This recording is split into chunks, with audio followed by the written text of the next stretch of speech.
I just got finished watching the DC Crisis on Infinite Earths Part 1 animated movie, and I didn't hate it. It's not a complete stinker, but definitely not in my top 10 or top 20 of DC animated movies, not even close.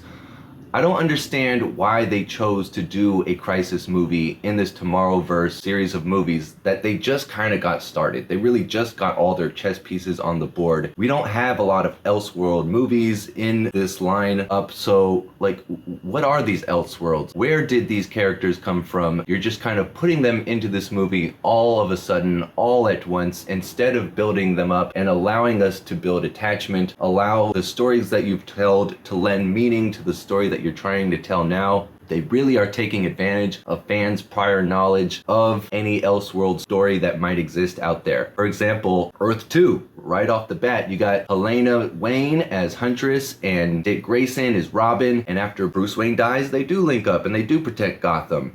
But that happened in the comics.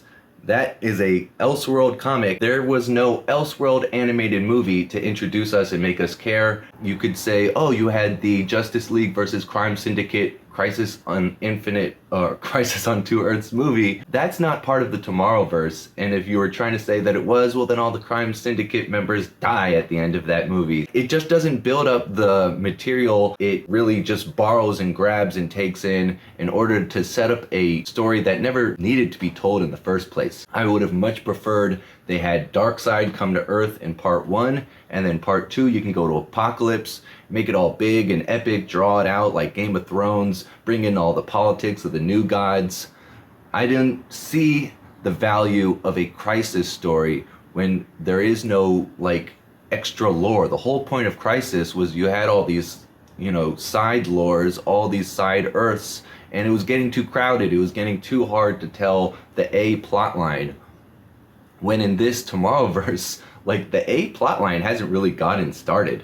Their last Justice League movie, Warworld, only had Batman, Superman, Wonder Woman, and Martian Manhunter. So they're yet to do a proper 6 or 7 member Justice League movie. And I can't say it enough. I just don't know why they're doing a Crisis movie now so soon when they haven't earned it. Not only have they not earned it, but there's no need for it. There's no overcrowding at the moment. Let's just say a couple things that I did like. I liked that Flash was our main character. He's kind of jumping around all these different storylines. None of them were that great, like none of them were that terrible either, but I'm glad that we didn't spend too much time on any one of them. We're kind of going a little bit here, a little bit there, kind of putting it together like a puzzle. My favorite one was probably like the Inception inspired one where him and Iris are trapped in time or stuck in a moment of time using the Speed Force, and they're building up this tower. It's got some like sci-fi romance to it. That was probably the highlight of the movie for me, was like the non-superhero stuff. It's just them with their robot man, and they're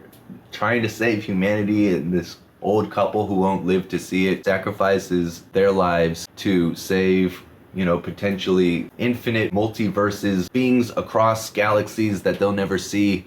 It's an existential win for all of us.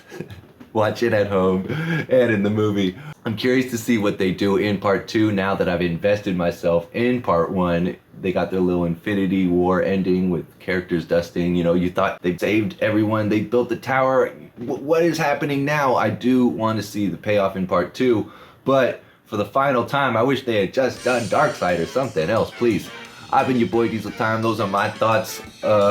What DC character do you hope they throw at us in part 2 that we didn't get in part 1? Let me know down below. Peace.